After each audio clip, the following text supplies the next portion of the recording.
देख रहे हैं नेटवर्क 33 राजकुमार के साथ। तो चलिए पढ़ते हैं आज की कहानी की ओर।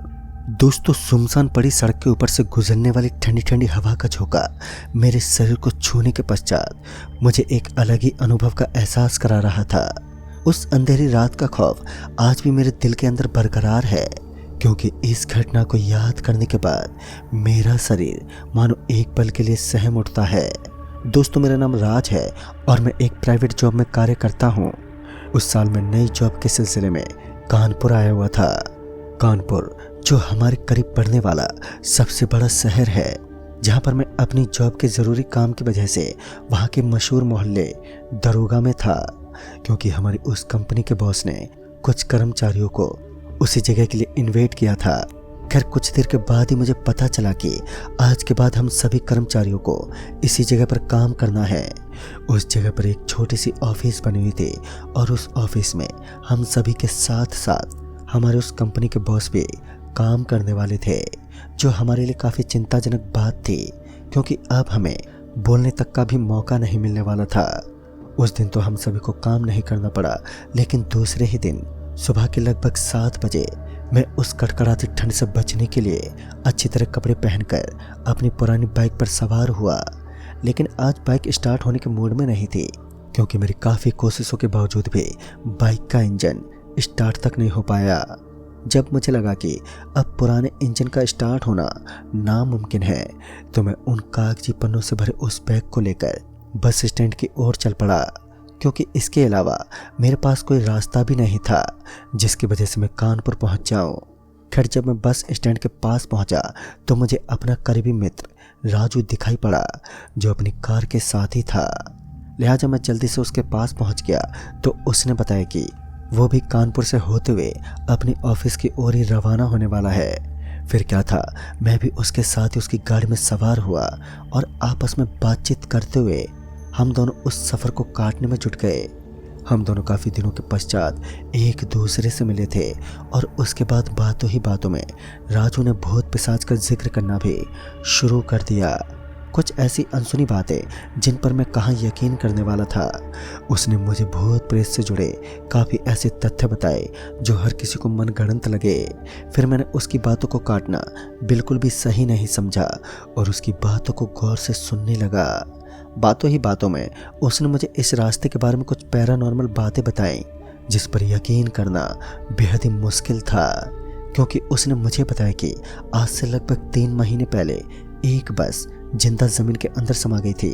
और हैरानी तो इस बात की थी कि उस बस के अंदर बैठे 40 लोगों का कोई भी ठिकाना नहीं है।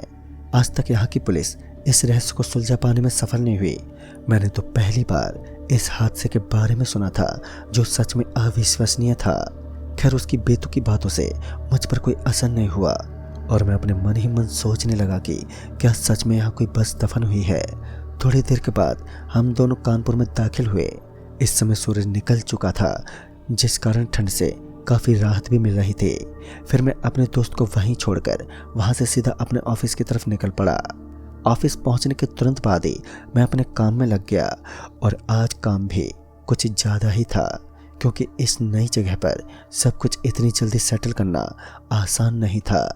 खैर, मैं तो पहली बार ही इस जगह पर काम करने आया था, क्योंकि इससे पहले मैंने कभी भी कानपुर शहर में किसी काम को अंजाम नहीं दिया था। ऑफिस के काम में वक्त कब बीता और रात का समय हुआ मुझे पता ही नहीं चला। धीरे धीरे ठंड भी काफ़ी भयानक रूप धारण करने लगी। फिर जब अंधेरा होने लगा तो मैं अपनी उस नई ऑफिस से बाहर निकला और किसी गाड़ी या बस का इंतज़ार करने लगा, क्योंकि इस इलाके से बस और गाड़ियों का आगमन काफ़ी कम होता है। फिर मैं सीधा बस स्टैंड पर पहुंच गया और किसी बस का वेट करने लगा। थोड़ी ही देर के बाद मेरी निगाहें सफ़ेद रंग की एक बस पर पड़ी, जो बस स्टैंड के एकदम करीब ही खड़ी हुई मुझे नज़र आ रही थी, मगर उस बस के पास कोई भी यात्री मौजूद नहीं था।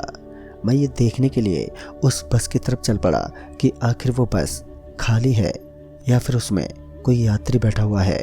अभी मैं छोटे छोटे कदमों के साथ बस की ओर बढ़ ही रहा था कि एक हॉर्न की आवाज़ बहुत ही ज़ोर से मेरे कानों में गूंज उठी, जिस कारण मैं एकदम से पीछे पलटा तो मैंने देखा कि मेरे गांव की रूट वाली बस मेरे जस्ट पीछे खड़ी नजर आ रही थी।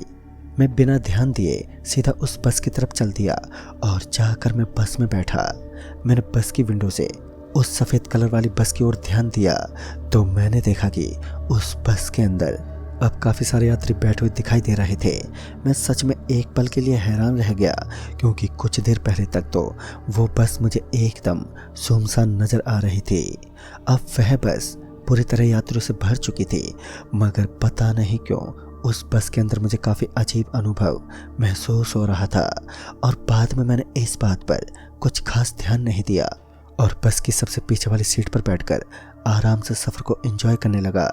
बस अभी आधे रास्ते पहुंची ही थी कि अचानक से मुझे काफ़ी ज़ोर का धमाका सुनाई दिया, जो काफ़ी ज़ोर का था। अब मैं तो एक पल के लिए सहम सा उठा, क्योंकि उस समय मेरी आंखें बंद थी तो मुझे पता ही नहीं चल पाया कि आखिर वह धमाका किस चीज़ का था। लेकिन बस में बैठे सभी लोग एकदम सामान्य लग रहे थे, जैसे इस वक्त उस बस के अंदर ऐसी कोई भी आवाज़ सुना ही ना दी हो। मैंने अपने करीब बैठे एक आदमी से पूछते हुए कहा, अरे भाई साहब, ये धमाका कैसा था? मेरी बातों का जवाब देने के बजाय वो आदमी एकटक मुझे घूरने लगा, मानो कुछ हुआ ही ना हो। वह एकदम से बोल पड़ा, अरे भाई साहब, लगता है आज आपने कुछ ज़्यादा ही ले लिया है, इसलिए आपको ज़ोरों के धमाके सुनाई दे रहे हैं। उसकी बातों पर मुझे गुस्सा तो काफ़ी ज़ोर का आया, लेकिन मैंने इस बात को यहीं तक सीमित रखना उचित समझा। अक्सर लंबे सफ़र के दौरान बस के अंदर भी काफ़ी दिक्कत भी पेश आती है, जिसकी वजह से बस का उस जगह से हिलना तक मुश्किल हो जाता है। और इस वक्त कुछ ऐसा ही हुआ हमारे इस बस के साथ भी। हालांकि इसके अंदर कोई खराबी तो नहीं थी, बल्कि उसका टायर पंक्चर हो चुका था। लेकिन इस सुनसान इलाके में मैकेनिक का मिलना भी बेहद मुश्किल था। ऐसे में बस के कंडक्टर ने कहा, जिसके घर पास में हो वो यहीं पर उतर जाए।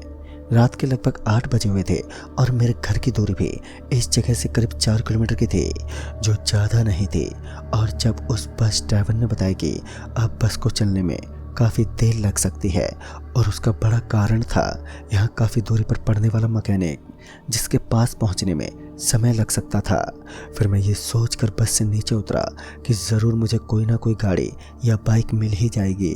फिर उस सर्द रात में ठंडी ठंडी हवाओं के बीच में अपने गांव की ओर निकल पड़ा।